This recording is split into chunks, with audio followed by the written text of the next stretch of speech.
Stuart Goldsmith, and in this clip from my Comedian's Comedian podcast, I'm talking to the wonderful Irish sketch trio, Foyle, Arms and Hog. We're going to talk about how they find authentic moments in the absolute chaos that they provoke with their sketch comedy, both live on stage and in their massive YouTube following.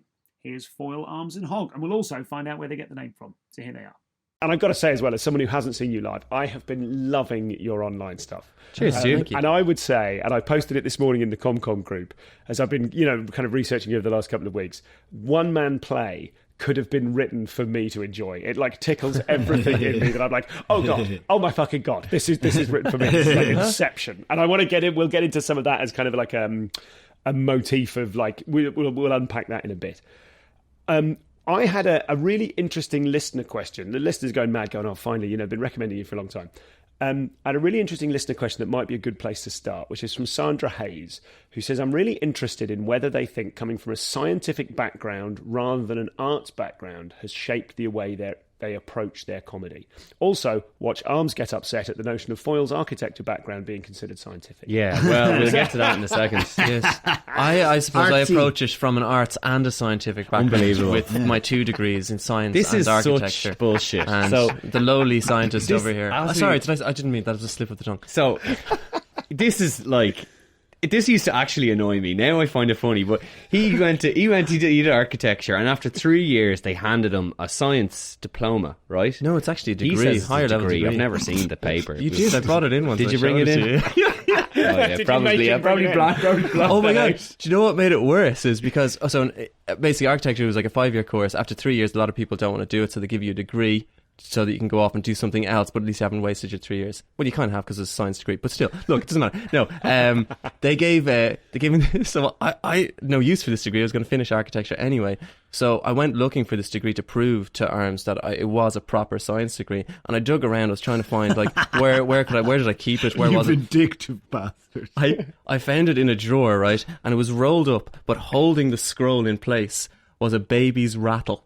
Like a circular part of a baby's rattle that we used for a sketch called Professional Babies was put around the scroll to hold. That's how little I thought of it. I had a baby's rattle keeping my science degree safe.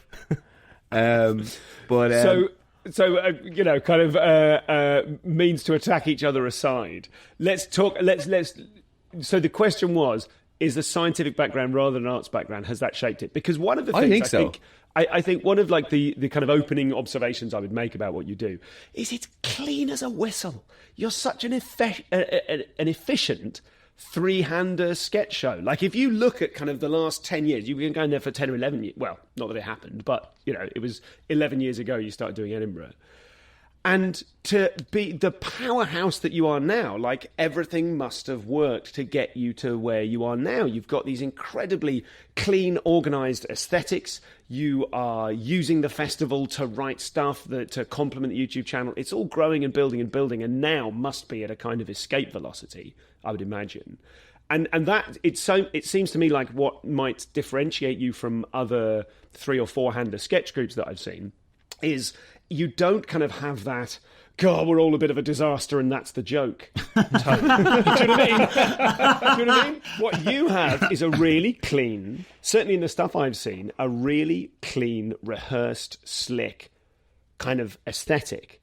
And I'm wondering, and as well, I would imagine that's emblematic of the kind of operating system. Now, tell me I'm wrong. Maybe you're just fucking about and you've been fucking about for so long it's become... It's funny, like you say, like it's all a bit of disaster and that's the joke. Like, do you know what? Like they are amazing moments when they're authentic, and it's about creating an environment where that can happen authentically, that you're not trying to... So yeah, the stuff is I guess we're talking about the live show now. Like the scripts are really written and they become tight as a drum, and then they become too tight and the joy kind of just starts to kind of leave them a little bit. So you have to leave unstructured areas in those scripts where you can improvise, and with improvisation anything can happen. Well, I'm usually a bit of a disaster anyway. Yeah, especially when it comes to the set list. So, if ever there's going to be any mistakes happening, it'll be me with the set list, especially at Edinburgh, when the set list is fresh and the sketches are in a certain order. And I don't know what that order is. And I just can't seem to remember. Yeah. I gave up trying. We gave up trying about 8 years ago. And then it just, the show is new, and you just see this pause. You see me looking around. If you're sharp, you can see me looking around, looking for cues as to what the next sketch the worst is when there's one that you have to start, and like myself and Foyle can't do anything to help you, so we're gone, and you're standing there kind of looking, and then like, oh no, am I and then you have to kind of change character, but it's just so like in front of everyone's eyes, the magic is completely lost as you try to But you kind of absorb that quality of Hogs, who I believe is one of the Shawns. So Yes, like, that's me. we're going to get into the names in a minute. I mean, in a minute, I'll ask you to introduce yourself. We'll get to that. But you've factored that in. So it's like, because through constant repetition of year after year after year, you know how each other work, right? Oh yeah, definitely. Yeah. Definitely, we the three of us have each characteristics that we know we can play to on stage for sure. Yeah. With Sean sort of being more the kind of fatherly sort of Stuart at times, but we all go in and out of each role, so like, so it keeps it interesting for ourselves and for the audience as well. So, but there's definitely So I thought you meant you swap around the roles within sketches. You just mean like you kind of in the building of it. So I do understand. No, just I suppose when it goes off the rails, like normally I would slip into the person who's trying to bring it back onto just naturally, like trying to get us back. And then Hog is all over the place, and then Arms is maybe somewhere in between. It's kind of what the names are, like you were going to ask in a second. Anyway, Foyle, comedic Foyle, Arms and legs clumsy, Hog's the limelight. It's kind of these stereotypes that we naturally play, but then sometimes I can go off the rails and the lads have to bring me back, or vice versa. But I suppose naturally what we sit into when it goes off the rail. Statistically, yes. From an engineering point of view. And as we all know, comedy is all about statistics. Hitting the marks. And so just coming back to that educational thing, that scientific background, do you think, is there any merit in that observation? Definitely. Oh, I think so. I think you only mentioned there the other day, I don't know if you've seen the movie Moneyball. Yes. Stuart. Oh, yes. Yes. Oh, yeah. Tell me exactly what you're going to say, because I feel like I know. Great. Yeah. So Fingo here, Foyle here, said, "I'd love to have the statistics, from all the gigs that we've done. The laughs per minute. I thought that was me. It was you too. It was you too. We all talked about it. Only Foyle came up with a really funny way to say it. Oh, right. Okay. Yeah. in the Moneyball go on, metaphor. But he was looking for those statistics of the laughs per minute, the jokes per sentence, what sketches get what laughs, and to what degree do we get a belly laugh? Do we get a little laugh? Do we get a and the decibel level of the laughs per head as well, of course. But that I was saying to you before that I was reading in one of the Marx Brothers autobiographies, Harpo Marx wrote that their manager or their mother, I think the early years, whatever, would stand at the back of the theatre and have a list of every single gag in the show and the live show, and then would give it a tick, no laugh, medium laugh, big laugh. And so at the end of the show they would have, right, how did the show go? And everyone has their different perceptions, obviously, including the person who's marked it, but at least they can go, well, hang on, that got a big laugh 3 nights in a row, look, 3 big ticks. Yes. I don't know, like there's something in that, I guess. But you of course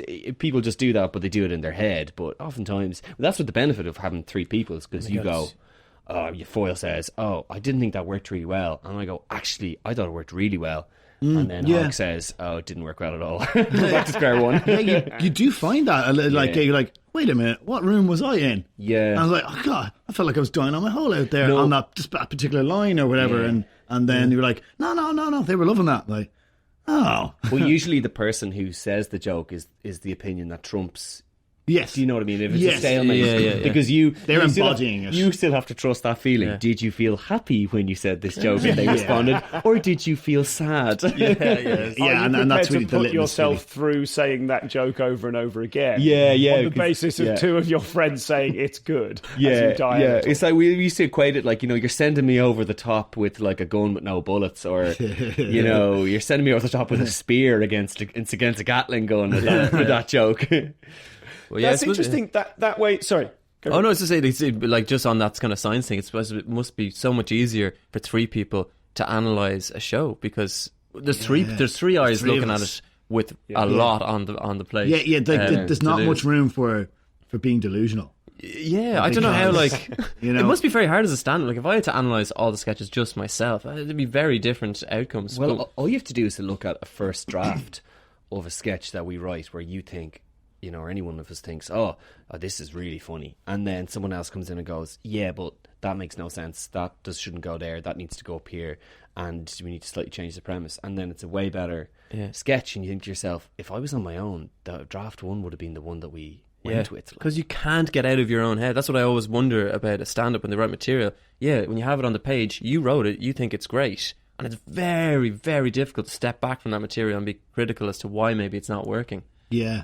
Whereas in the office, you get to come in and present it, and as you read it out, you realise that the other two people aren't laughing, and perhaps it isn't actually as funny as you previously thought it was. Every day you go through the experience, if you're writing in a group, of like you go through a sketch and some jokes make the grade and some make the cut at the end of the day and some don't, and then every 10 minutes you go, oh no, that joke is really good. No, that's just my joke. That's my joke. It's not really good. It's just my joke. That's why I really like the joke. And you gotta just gotta like pepper it. You gotta pinch of salt your own jokes each time. Yeah. For tour dates, news, updates, whatever they are, and the latest episodes of the Comedian's Comedian podcast, go to stuartgoldsmith.com.